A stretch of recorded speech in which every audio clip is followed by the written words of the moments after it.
लौंगी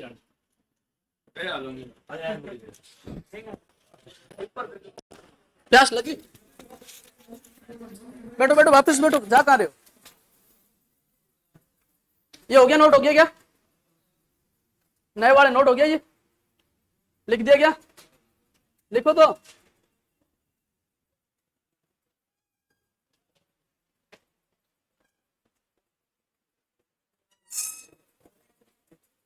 चलो आगे।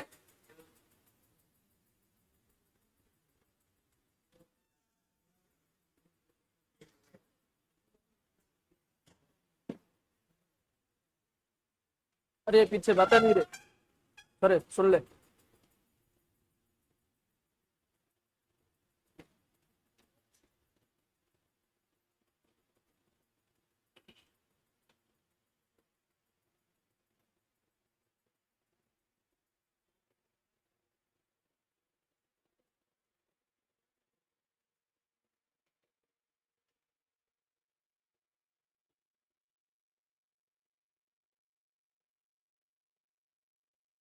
लिख दिया ये? देखो जो नए है ये नोट कर लो, ठीक है, फटाफट जल्दी से।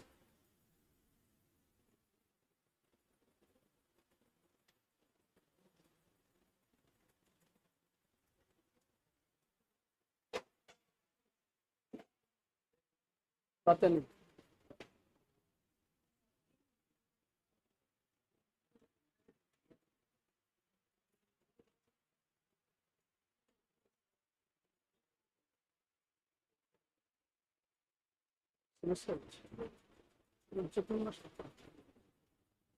हो गया?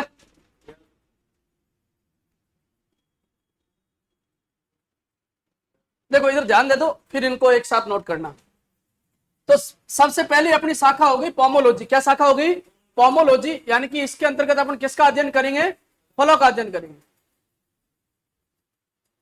कितने घंटे हो गए बैठते हुए? लीवर खराब है क्या? एक सुन लो रे, ईमानदार से जिसको पढ़ना है वो ईमानदार से आके बैठना, ठीक है। मैं आदत से लाचार हूं और मेरे को ये चीजें पसंद नहीं है, बीच में उठना, टाइम पास करना, आवाजें करना। ढंग से पढ़ना है तो पढ़ लो, नहीं तो चले जाओ, कोई समस्या नहीं है। सुन लिया क्या? अनुशासन होना क्लास के अंदर जरूरी है। और समझ में नहीं आ रहा है क्वेश्चन, किसी से कोई दिक्कत है तो क्वेश्चन पूछो, एक नहीं 1000 पूछो, लेकिन फालतू की नाटकबाजी और टाइम पास के लिए बैठना ये सहन नहीं होगा। आगे बात समझ में क्या? ईमानदार से पढ़ना होगा। तो सबसे पहला हो गया पोमोलॉजी। क्या हो गया? पोमोलॉजी, ठीक है। दूसरी अपन बात करते हैं ओलेरिकल्चर।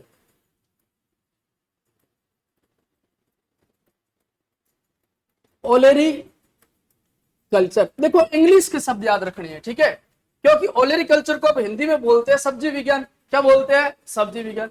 अब ऐसे थोड़ा बोलेगा कि सब्जियों का अध्ययन किस में किया जाता है, ऑप्शन में दे दिया फल विज्ञान, सब्जी विज्ञान, ऐसा थोड़ा होगा। तो ओलेरिकल्चर, क्या शब्द याद रखना है? ओलेरिकल्चर। अब आप बताइएगा कि ओलेरिकल्चर के पीछे क्या शब्द आ रहा है? कल्चर। तो किस भाषा का होगा? लैटिन भाषा का। यानी कि ओलेरिकल्चर एक लैटिन भाषा का शब्द है, जिसमें दोनों शब्द, मैंने यहाँ पे लैटिन लिख दिया, इसका मतलब ये और ये दोनों शब्द किस भाषा के हैं? लैटिन भाषा के। इधर दोनों अलग अलग थे इसलिए मैंने अलग अलग लिख दिए, ठीक है। इसमें पहला शब्द है ओलेरिस। क्या शब्द है? ओलेरिस। प्लस दूसरा शब्द क्या है? कल्चर। क्या शब्द है? कल्चर। ओलेरिस प्लस कल्चर। इसमें उपस्थित, अब जेड के अंदर क्वेश्चन ये आता है कि ओलेरिकल्चर में उपस्थित ओलेरिस का अर्थ क्या है। ये क्वेश्चन इंपोर्टेंट है, ध्यान रखना, वेरी वेरी इंपोर्टेंट क्वेश्चन पूछा जाता है कि ओलेरिकल्चर में उपस्थित ओलेरिस का अर्थ क्या होता है। यहाँ पे ओलेरिस का अर्थ होता है पोट हर्ब्स। क्या होता है? Pot herbs. पोट का मतलब गमला, हर्ब्स की मतलब सब्जियां, ऐसी सब्जियां जिन्हें गमलों या नर्सरी के अंदर उगाया जाता है। कल ही मैंने बताया था कि सब्जियों को अपन सीधा खेत के अंदर नहीं उगा सकते हैं। सब्जियों की पहले क्या तैयार करते हैं? पौध तैयार करते हैं, एक नर्सरी के अंदर सब्जियों को उगाते हैं, फिर उन्हें उखेड़ कर और दूसरे खेत के अंदर भेजा जाता है। इसलिए इनके लिए एक शब्द आता है पोट हर्ब्स। और कल्चर का मतलब क्या होता है? कल्चर का अर्थ हमेशा होता है खेती करना। खेती करना अर्थात गमलों, या अपन ये बोल दो नर्सरी में उगाई जाने वाली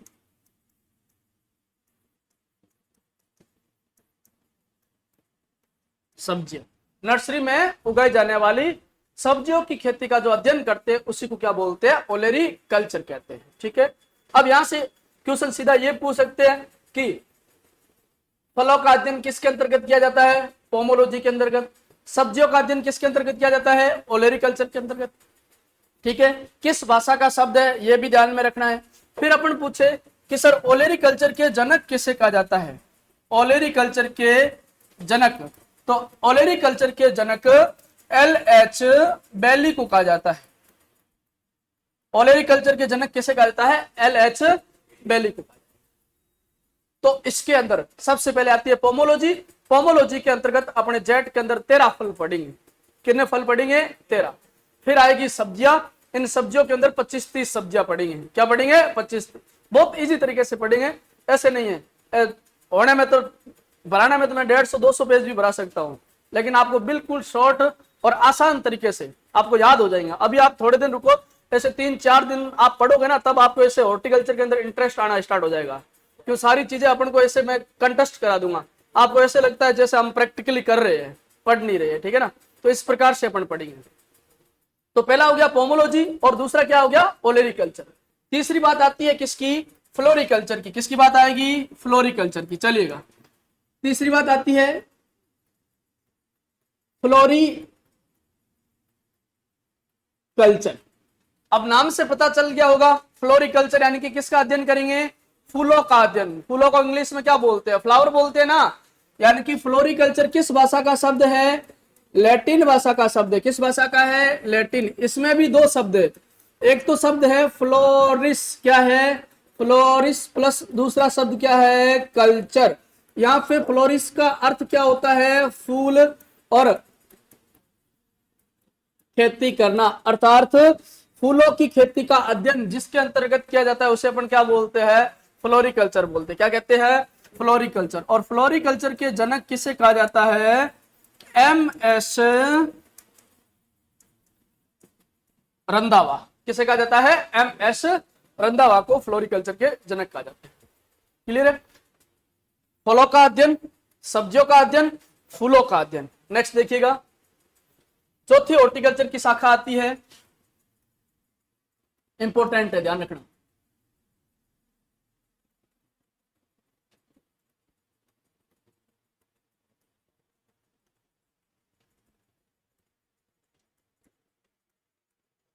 आर्बोरिकल्चर। क्या आता है, आर्बोरिकल्चर। देखिए, आर्बोरिकल्चर किस भाषा का शब्द है, लैटिन भाषा का शब्द है। ठीक है, इसमें दो शब्द है, आर्बोस प्लस कल्चर।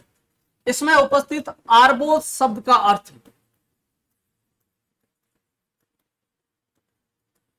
क्या है, अलंकृत। क्या शब्द है, अलंकृत। ये अलंकृत शब्द हिंदी के अलंकार से लिया गया है। किससे लिया गया है, अलंकार। हिंदी के अंदर आपने अलंकार पढ़े ना, अलंकार का मतलब क्या होता था, अलंकार की परिभाषा क्या होती थी, वाक्य की शोभा बढ़ाने वाले शब्द क्या कहलाते हैं, अलंकार। और बगीचे की शोभा बढ़ाने वाले पौधे क्या कहलाएंगे, अलंकृत। क्या कहलाएंगे, क्या कहलाएंगे, अलंकृत। अर्थात अपन ये बोलते हैं कि सजावट, अलंकृत को क्या बोल सकते हैं, सजावट। और कल्चर का मतलब क्या होगा, खेती करना। क्या करना, अर्थात जिसके अंतर्गत सजावटी झाड़ियों का अध्ययन किया जाता है। किसका, सजावटी। बगीचे के अंदर सजावटी जो झाड़ियां लगी रहती है, उन झाड़ियों का अध्ययन किसके अंतर्गत किया जाता है, आर्बोरी कल्चर के अंतर्गत किया जाता है। तो क्या लिखोगे कि सजावटी झाड़ियों का अध्ययन, सजावटी झाड़ियों का अध्ययन जिसके अंतर्गत किया जाता है उसे अपन क्या बोलते हैं, आर्बोरिकल्चर कहते हैं। क्या कहते हैं, आर्बोरिकल्चर कहते हैं। और आर्बोरिकल्चर के जनक भी कौन है, MS रंधावा। क्वेश्चन पूछे कि फ्लोरिकल्चर और आर्बोरिकल्चर के जनक किसे कहा जाएगा, MS रंधावा। पोमोलॉजी, फलों का अध्ययन, ओलेरिकल्चर, सब्जियों का अध्ययन, फ्लोरिकल्चर, फूलों का अध्ययन, आर्बोरिकल्चर, सजावटी झाड़ियों का अध्ययन।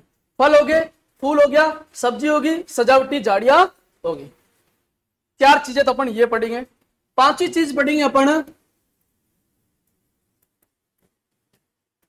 बीजीय मसाले। हॉर्टिकल्चर के अंदर 5वीं चीज क्या पढ़ेंगे? बीजीय मसाले। ऐसे मसाले लिखना बाद में स्वरूप सिंह, ऐसे मसाले जिनके बीज काम में लेते हैं। क्या काम में लेते हैं? बीज। जैसे जीरा, धनिया, सौंफ और मेथी। आपके 4 सिलेबस के अंदर है। कितने हैं? 4। बीजीय मसालों के अंतर्गत देखिएगा, सीड स्पाइसेस के अंदर एक तो आता है धनिया, जीरा, सौंफ और मेथी। जीरा, धनिया, सौंफ और मेथी, ये 4 फसलें आती है। अभी जेड 2022 से यहीं से क्वेश्चन पूछा था, इसी से पहली क्लास के अंदर यहीं से क्वेश्चन पूछा था। अब आपको हाथ खड़े करने बोलेगा, कोई नहीं मैं क्वेश्चन पूछूंगा। ठीक है, क्वेश्चन ये पूछूंगा कि निम्न चारों बीजीय मसाले वाली फसलों में मुझे नाइट्रोजन देना है। क्या देना है? नाइट्रोजन देना है। नाइट्रोजन किसके द्वारा दूंगा? यूरिया के द्वारा, क्योंकि यूरिया में नाइट्रोजन कितना होता है? 46%। कितना होता है? अब देखो, मेरे को यूरिया के द्वारा नाइट्रोजन देना है। अब मैं क्वेश्चन पूछूं कि इन चारों में से नाइट्रोजन सबसे कम मैं किसके अंदर दूंगा? इन चारों फसलों में से नाइट्रोजन कम देने की आवश्यकता किस में होगी? हाथ खड़े करो, देखें।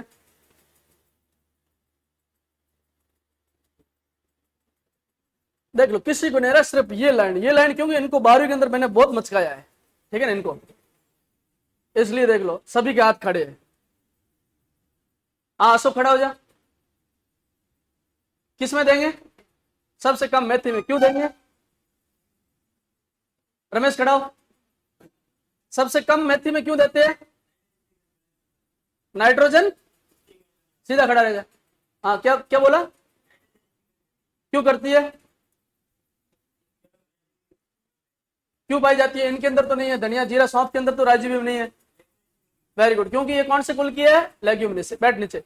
देखो, आपको क्वेश्चन पूछे कि सबसे कम नाइट्रोजन किसके अंदर देनी पड़ेगी? मेथी के अंदर। किसके अंदर? मेथी। यानी कि माना कि आप इनके अंदर नाइट्रोजन की आवश्यकता होती है 80 से लेकर 100 किलोग्राम प्रति हेक्टर। कितनी होती है? 80 से लेकर 100 किलोग्राम। आपने एक खेत के अंदर धनिया लगा रखा है, एक में जीरा, एक में मेथी और एक में सौंफ, चारों लगा रखी है। और इन सभी की जो नाइट्रोजन मांग है वो कितनी है? 80 से 100। सभी की, चारों की इतनी है।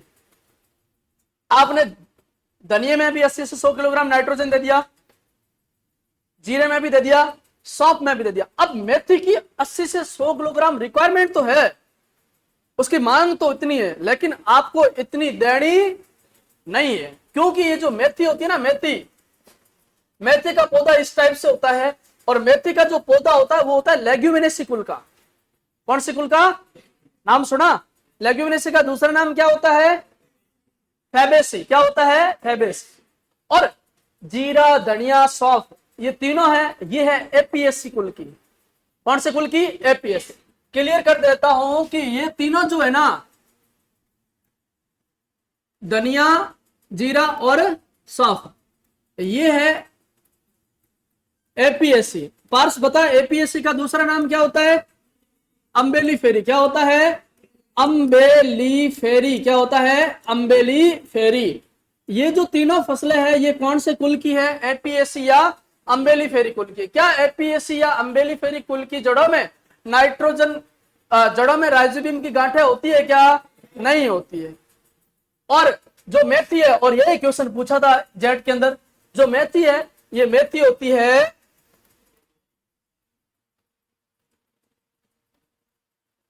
कौन से कुल की? लेग्यूमिनेसी कुल की होती है। कौन से कुल की होती है? लेग्यूमिनेसी कुल की होती है। अब देखो, ये अपना मेथी का पौधा है। इस मेथी के पौधे के अंदर ये जो जड़ें होती है, इन जड़ों के अंदर गुलाबी रंग की, कैसे रंग की? गुलाबी रंग की गांठें पाई जाती है। क्या पाई जाती है? गांठें। ये जो गांठें होती है वो होती है किसकी? राइजोबियम जीवाणु की। किसकी होती है? राइजोबियम जीवाणु की गांठें होती है। ठीक है, अब देखो ये मेथी है, मेथी का पौधा है। ठीक है, अब ये ऊपर का है वायुमंडल। क्या है? वायुमंडल। अब आप बताइएगा, मैं थोड़ा सा इधर बना देता हूं।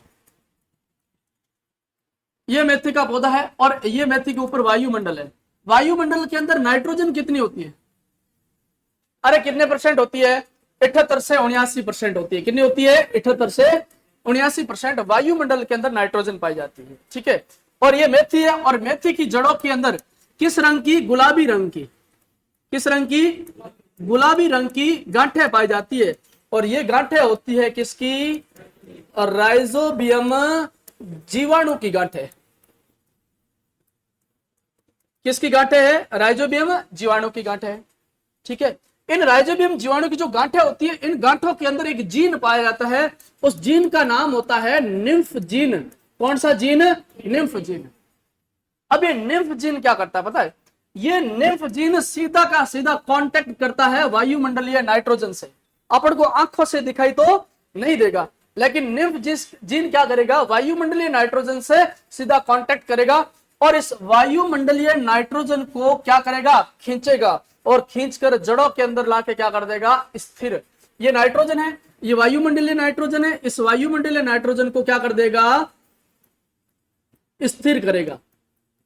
कहां पे करेगा? जड़ों में। जड़ों में लाके स्थिर करता है। इस क्रिया को बोलते हैं नाइट्रोजन स्थिरीकरण। क्या बोलते हैं? नाइट्रोजन स्थिरीकरण। अब एक चीज बताओ, मेथी ने 78 से 79%, यानी माना कि मेथी ने लगभग ये मान के चलो आप 80 किलोग्राम, लगभग कितना? 80 किलोग्राम नाइट्रोजन मेथी ने पहले से ही जड़ों के अंदर संग्रहित कर रखा है। क्या अब अपन को 80 से 100 ऊपर और डालने की आवश्यकता है क्या? नहीं। अब मेथी में कितने डालोगे? केवल और केवल 20 से 30 किलोग्राम। कितना डालोगे? 20 से 30 किलोग्राम। इसलिए आपके एग्जाम के अंदर क्वेश्चन पूछा जाता है कि दलहनी फसलों के अंदर या लेग्यूमिनेसी कुल की फसलों के अंदर नाइट्रोजन कितना डाला जाता है? तो कितना डाला जाएगा? 20 से 30 किलोग्राम। क्योंकि लेग्यूमिनेसी कुल की जड़ों के अंदर किसकी गांठें पाई जाती है?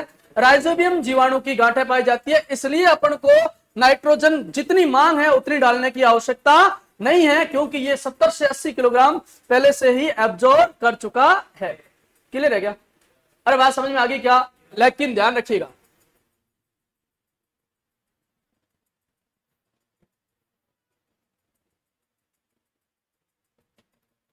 नॉट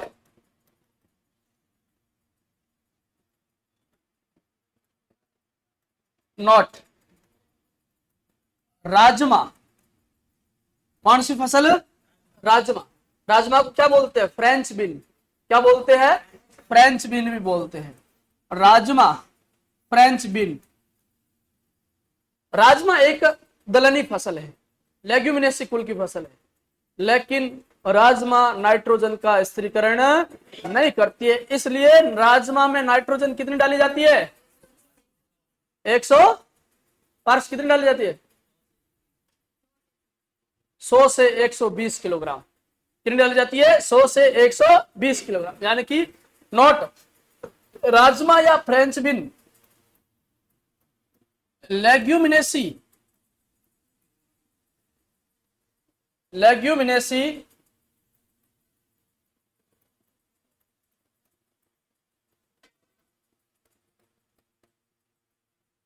फसल है, लेकिन नाइट्रोजन का स्थिरीकरण नहीं करती है, क्योंकि इसके अंदर एक प्रजाति पाई जाती है एजोराइजोबियम। ये जो राइजोबियम होता है ना इस राजमा की फसलों के अंदर, वो जड़ों के अंदर नहीं होता, तने के अंदर होता है। किसके अंदर होता है? क्वेश्चन पूछे कि राजमा में राइजोबियम कहां पाया जाता है? तने के अंदर पाया जाता है। इसलिए वो, अब तना मर्दा के अंदर थोड़ा ही होता है, नहीं होता, इसलिए वो वायुमंडल की नाइट्रोजन को स्थिर नहीं करेगा। इस बोलते हैं एजोराइजोबियम। क्या बोलते हैं? एजोराइजोबियम। तो राजमा या फ्रेंच बीन लेग्यूमिनेसी फसल है, लेकिन नाइट्रोजन का स्थिरीकरण नहीं करती है, इसलिए यह क्वेश्चन एग्जाम के अंदर पूछा जाता है।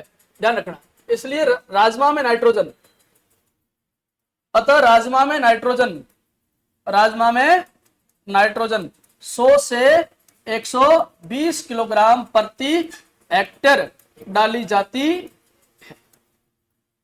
ये बात समझ में आ गई क्या? यहां से पक्का क्वेश्चन पूछेगा, यहां से इतनी बातों से। मसाला वाली 4 फसलें हैं, चारों में से 3 किस कुल की है? एपीएसी या अम्बेली फेरी की। एक कौन सी है? लेग्यूमिनेसी की। इनमें नाइट्रोजन स्थिरीकरण का फंक्शन नहीं होता है, इसके अंदर होता है, इसलिए इसमें नाइट्रोजन कम डालनी पड़ती है। सारी दलहनी फसलें हो गई। अब लेग्यूमिनेसी कुल की फसलें कौन कौन सी होती है जानते हो क्या? कौन कौन सी होती है? दलहनी सारी, मूंग मोठ उड़द चौला सारी, दलहनी सारी। और तिलहनी में कौन कौन सी फसलें लेग्यूमिनेसी होती है? हाथ खड़े करो। तिलहनी फसलों के अंदर लेग्यूमिनेसी कुल की फसलें कौन कौन सी होती है? पार्स बता रहे लेग्यूमिनेसी कुल।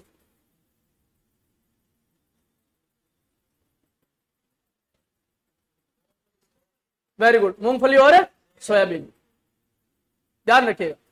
तो लेग्यूमिनेसी कुल की एक तो दलहनी सारी, तिलहनी में मूंगफली और सोयाबीन। इसलिए आपने पढ़ा होगा सोयाबीन के अंदर राइजोबियम की जेपोनिकम प्रजाति काम में लेते हैं। अभी बोर्ड के अंदर भी पूछा था, रिजके के अंदर राइजोबियम की कौन सी प्रजाति लेते हैं? कौन सी लेते हैं? मेलिलोटी, पूछा था ना। तो देखो मैं आपको बताना चाहूंगा कि एक तो दलहनी सारी की सारी लेग्यूमिनेसी कुल की होती है। तिलहनी फसलों के अंदर एक तो मूंगफली और दूसरी सोयाबीन, दो। फिर रिजका और बरसिम, क्या हो जाएगी? रिजका और बरसिम। रिजका, बरसिम, मूंगफली, सोयाबीन और दलहनी फसलें। और कौन सी? दलहनी फसलें। और ग्वार, और कौन सा? ग्वार, ठीक है। और एक हो जाएगी ये मेथी, क्या हो जाएगी? मेथी। ये सारी की सारी लेग्यूम क्रॉप है। इन सभी के अंदर नाइट्रोजन का फंक्शन होगा, नाइट्रोजन स्थिर करेगी। लेकिन आपको पूछे कि लेग्यूमिनेसी कुल की एकमात्र फसल जो नाइट्रोजन का स्थिरीकरण नहीं करती है तो कौन सी है? राजमा। क्योंकि इन सभी फसलों के अंदर जो राइजोबियम की गांठें पाई जाती है वो जड़ों के अंदर होती है। कहां पे होती है? जड़ों। और राजमा के अंदर कहां पे होती है? तने के अंदर। इसलिए राजमा नाइट्रोजन का स्थिरीकरण नहीं करती। क्लियर है ना? और बात समझ में आ गई क्या? चलिए नोट करो। क्या इसके आगे कुछ इधर करना है क्या? नोट करो, देखिए।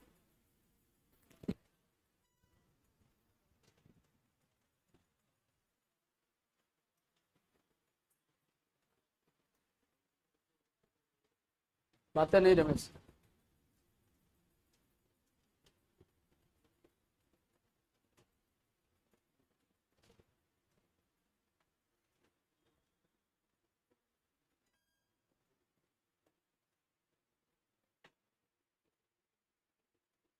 घर जाके मैं जितना पढ़ा रहा हूँ 15 मिनट पढ़ लेना, मेरे वाला याद हो जाएगा।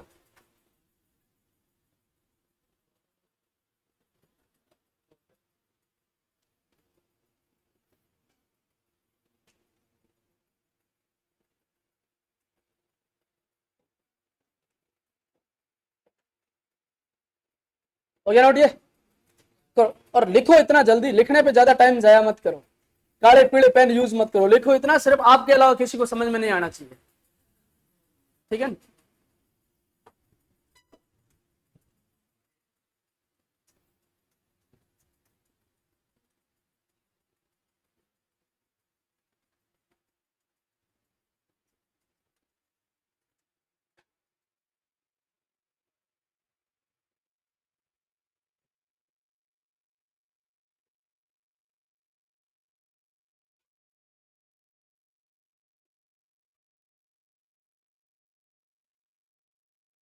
आप कल वालों में से आज एब्सेंट कौन रहा है?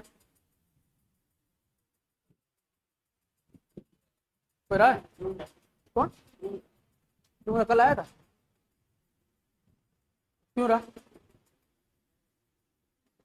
कर गया?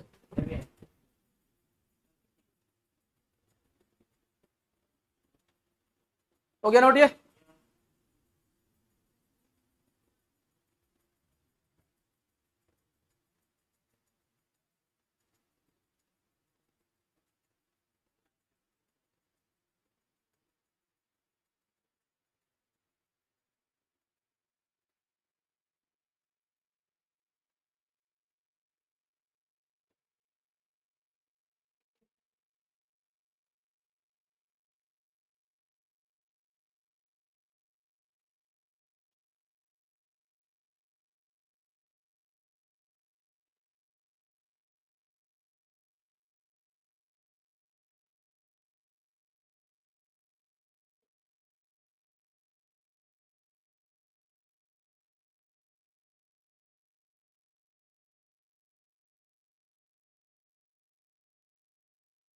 चले आगे।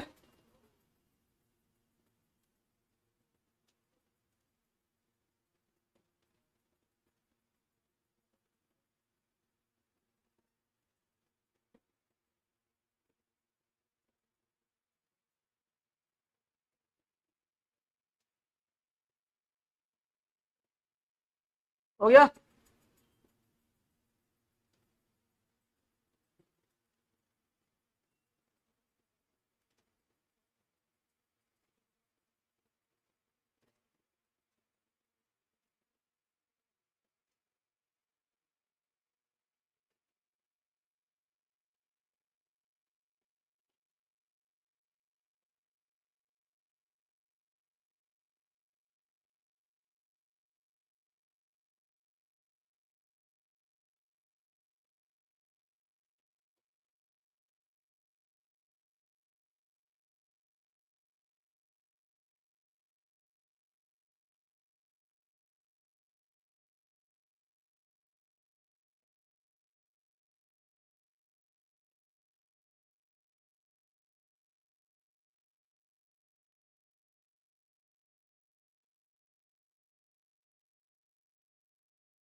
हो गया नोट ये।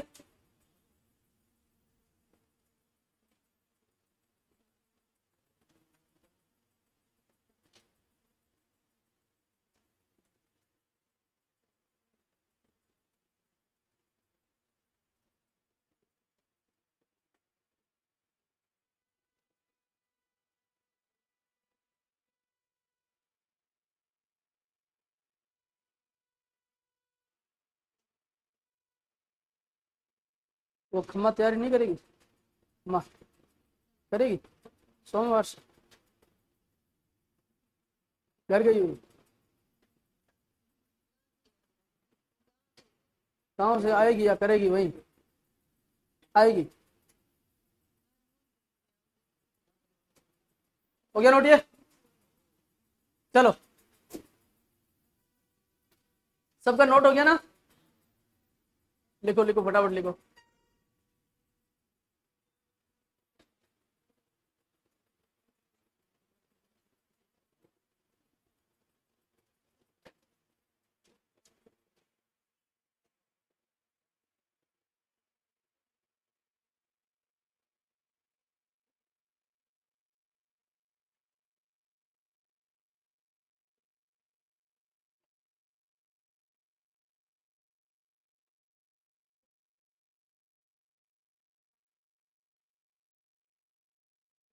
चले देखो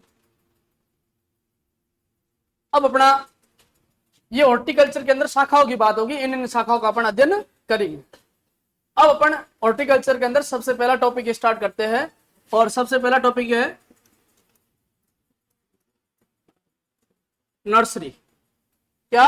नर्सरी। लिखेगा कोई नहीं, कॉपी के अंदर पेन डाल के और कॉपी बंद कर दो, साथ में कोई नहीं लिखेगा।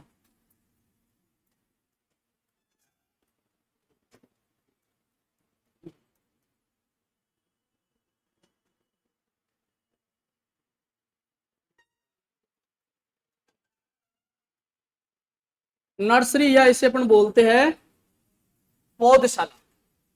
क्या बोलते हैं? नर्सरी या पौधशाला। देखो एक शब्द आ रहा है नर्सरी। अब नर्सरी शब्द आते आपको क्या फीलिंग आ रही है? नर्सरी का मतलब क्या होता है? नर्सरी अपन अपन अपना माना कि छोटा भाई है या भतीजा है, अपन पूछते किसी को कि कौन सी क्लास में पढ़ता है, अपन क्या बोलते हैं? Nursery class.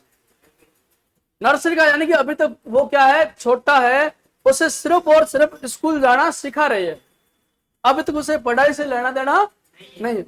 अब देखो अपने पहले तो क्या होता था, अब के जमाने में अब क्या होता है?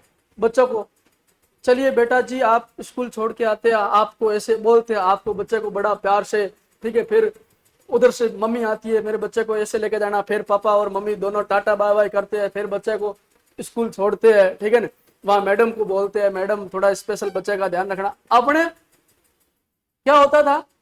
मारी दो सुबह सुबह राफ्टे, ठीक है, निकले यहां से, ठीक है, टाटा बाय बाय कुछ नहीं, ठीक है, टाटा बाय बाय होते थे राफ्टों के नहीं थोड़ा, और स्कूल में और बोलते थे कि इधर उधर घूमे बदमाश करे तो और मारना पकड़ के, ठीक है, ये होता था। तो नर्सरी का मतलब होता है छोटी अवस्था, जहां पे सिखाया जाता है कि भाई कैसे रहना है। पौधों को यहां पे अपन बात करें पौधशाला, पौधों की शाला, नर्सरी, छोटे पौधों को रखने की जगह को क्या बोलते हैं? नर्सरी बोलते हैं, पौधशाला बोलते हैं। देखो सबसे पहले क्या है आपको समझना है कि नर्सरी लगाने की आवश्यकता ही क्यों पड़ी, नर्सरी क्यों लगाई जाती है। देखो नर्सरी होता क्या, सबसे पहले वो समझो। अपने पास ये है 1 हेक्टर खेत, कितने हेक्टर खेत है? 1 हेक्टर। 1 हेक्टर में कितना बीघा होता है? 6 बीघा।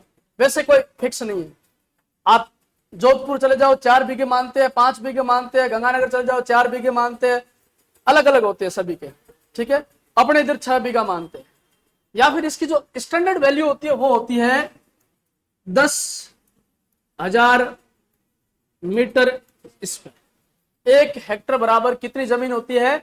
10,000 मीटर स्क्वायर, 10,000 वर्ग होती है, ठीक है। चलो अपने पास 1 हेक्टर खेत है। अब माना कि इस 1 हेक्टर खेत के अंदर में किसकी खेती करना चाहता हूं? टमाटर की। किसकी? टमाटर की। और वो भी टमाटर 2 प्रकार का होता है, एक तो सामान्य टमाटर और दूसरा हाइब्रिड टमाटर, संकर टमाटर। और मैं करना खेती चाहता हूं कौन से टमाटर की? संकर टमाटर की, हाइब्रिड टमाटर की।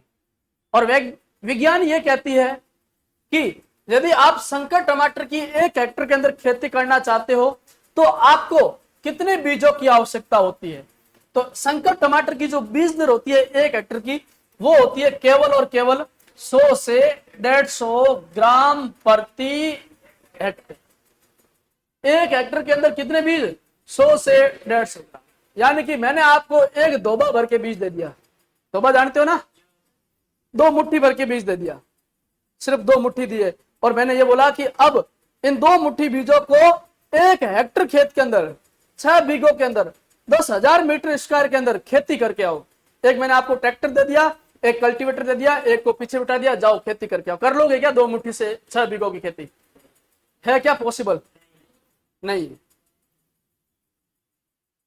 हालांकि 100 से 150 ग्राम बीजों में पौधे तो हजारों की संख्या में है, पौधे क्या है, लेकिन बीजों का आकार अत्यंत छोटा होने के कारण अपन इन बीजों की खेती सीधी नहीं कर सकते, यानी कि इनकी सीधी बुआई खेत के अंदर नहीं कर सकते। अब क्या करना पड़ेगा? अब मेरे को इन बीजों को नर्सरी में बोना पड़ेगा। अब देखो नर्सरी क्या है, मेरे पास ये 1 हेक्टर खेत है, इस 1 हेक्टर खेत में से ही मैं ऐसे स्थान का चयन करूंगा जो स्थान छाया युक्त होना चाहिए, बाकी पूरे खेत से थोड़ा ऊंचा होना चाहिए, उस स्थान में किसी भी प्रकार के कंकड़ पत्थर नहीं होने चाहिए। मैंने क्या किया, इस हेक्टर में, इस 1 हेक्टर खेत में से मैंने ये वाली जगह, कौन सी जगह? ये वाली जगह चयन कर दी। यहां पे मैंने क्यारियां बना दी। क्या बना दी? क्यारी। क्यारी जानते हो ना, अपने देसी भाषा में क्या बोलते हैं? खोडे बनाना, खोडा बना दिया, क्यारी बना दी। शर्त ये होनी चाहिए कि बाकी पूरे के पूरे खेत में एक भाग क्या होना चाहिए, ऊंचा, ताकि जल भराव की समस्या ना। और छोटा, यदि इस खेत के अंदर, इस स्थान में यदि पानी भर जाता है तो पौधों के अंदर नर्सरी अवस्था पर, छोटी अवस्था पर एक भयंकर रोग लगता है। उस रोग को कहा जाता है क्या, डैम्पिंग ऑफ, आर्द्रगलन। आर्द्रगलन, अधिक आर्द्रता के कारण, अधिक पानी की वजह से एक रोग लग जाता है। इसलिए आपको क्वेश्चन पूछे कि नर्सरी सामान्यतः धरातल से क्या होनी चाहिए, ऊंची होनी चाहिए। क्लियर है, इतनी बात समझ में आ गई क्या? चल, इस स्थान का चयन कर दिया, ठीक है। अब मैं क्या करूंगा, इस छोटे से स्थान के अंदर इन बीजों को, 100 से 150 ग्राम बीजों को यहां पे क्या करूंगा, बुआई कर दूंगा। और ये बुआई मैंने क्या की है, बहुत पास पास में की, ठीक है। बुआई कर दी। अब छोटा सा भाग है, इसकी अपन आसानी से देख रेख कर सकते हैं। इसको पानी देंगे, पोषक तत्व देंगे, खाद उर्वरक देंगे, सारी चीजें अच्छी देंगे। और देंगे कितने, सिर्फ और सिर्फ 1 महीने तक। 1 महीने में ये पौधे क्या हो जाएंगे, थोड़े थोड़े बड़े हो जाएंगे, थोड़े बड़े हो गए। और जैसे ही पौधे बड़े हो गए, इन पौधों को यहां से क्या करेंगे, उखाड़ेंगे। एक एक पौधे को उखाड़ा और इन्हें क्या कर देते हैं, मुख्य खेत के अंदर स्थानांतरित कर देते हैं, ऐसे।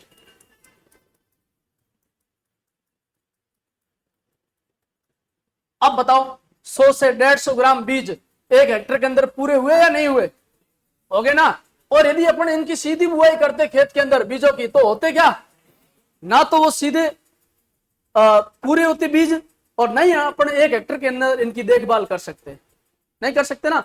तो नर्सरी का मतलब होता है कि एक छोटे से स्थान पर, निश्चित स्थान पर बीजों को उगाकर उनकी प्रारंभिक अवस्था पर, छोटी अवस्था पर, छोटी अवस्था कितने महीने की, 1 महीने, 1 महीने तक इनकी क्या करेंगे, देखभाल करेंगे।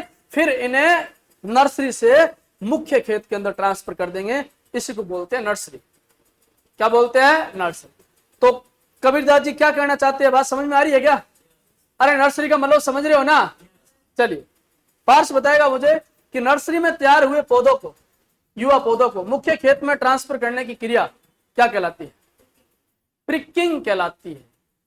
देखिए, फर्स्ट ग्रेड के अंदर क्वेश्चन पूछा था, ये पौधे तैयार हो गए, इन पौधों को मुख्य खेत के अंदर ट्रांसफर कर रहे हैं। नर्सरी में तैयार हुए पौधों को मुख्य खेत में स्थानांतरण करने की क्रिया क्या कहलाती है, प्रिकिंग कहलाती है। क्या कहलाती है, प्रिकिंग कहलाती है। कोई समस्या? और इतनी बात समझ में आ गई क्या? तो नर्सरी क्यों लगाते हैं, समझ में आ गया ना। चल, इसकी बात अपन कल इसे लिखाऊंगा और आगे और बात करेंगे नर्सरी की कुछ बातें। तो इतनी बातें समझ में आ गई क्या? तो आपको ये पता है क्या, लेग्यूम फसलें कौन कौन सी होती है? लिखा दूंगा 5-7, क्योंकि यहां से क्वेश्चन आता है। देखो इधर याद,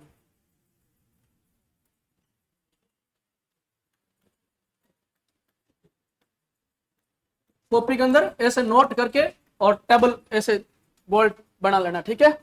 बॉक्स के अंदर बंद करना। इधर ध्यान दो, लेग्यूम फसलें। लेग्यूम फसलों का मतलब क्या होता है, लेग्यूमिनेसी कुल की फसलें। लेग्यूमिनेसी का दूसरा नाम क्या होता है, फैबेसी। क्या होता है, फैबेसी। तो इसके अंतर्गत लेग्यूम फसलें कौन कौन सी आती है, यानी कि ये सारी सारी फसलें नाइट्रोजन का स्थिरीकरण करेगी। एक तो सारी सारी कौन सी, दलहनी फसलें, दालें, दाल जानते हो ना, दालें सारी सारी, ठीक है। एक तिलहनी फसलों के अंदर आ जाएगा मूंगफली और सोयाबीन, ठीक है। उसके बाद में चारे वाली फसलों में आ जाएगा रिजका और बरसिम। चारे वाली फसलें पशुओं के चारे के लिए काम में लेते हैं, ठीक है। उसके बाद में क्या आ जाएगी, मेथी। मसाले वाली फसलों में क्या आ जाएगी, मेथी। और रोकड़ या नकदी फसलें होती है जिसके अंदर गन्ना, कपास, मोठ, ग्वार, आलू, ये फसलें आती है। तो नकदी फसलों के अंदर लेग्यूम क्रॉप कौन सी होगी, ग्वार, कौन सी होगी? ग्वार। और एक और सब्जी होती है लेग्यूमिनेसी कुल की, मटर। कौन सी होती है? मटर। ये अपने लेग्यूमिनेसी कुल की होती है। अब इधर ध्यान दो 2 मिनट के लिए। ये सभी फसलें, ये सभी फसलें नाइट्रोजन का स्त्रीकरण करती है, केवल राजमा को छोड़कर। राजमा को छोड़कर। अब सर आप बोलोगे राजमा तो आपने यहां पे लिखा ही नहीं, राजमा का हम देख ही नहीं रहे। राजमा किसके अंदर आएगा? दलहनी फसलों के अंदर। देखो दलहनी फसलों के अंदर कौन कौन सी फसलें आती है? मूंग, मोठ, उड़द, चवला, राजमा, ठीक है, ये सारी की सारी। अरहर, तुअर की दाल सुनी? तुअर, ठीक है, ये सारी की सारी। चना, दलहनी के अंदर कौन आ जाएगी? चना, ठीक है, ये सारी की सारी फसलें कौन सी हो जाएगी? दलहनी। ये सारी की सारी नाइट्रोजन का स्त्रीकरण करेगी। अपवाद क्या है? राजमा अपवाद है। क्या है? राजमा। क्लियर है ना? अरे कोई समस्या? ये नोट कर लो।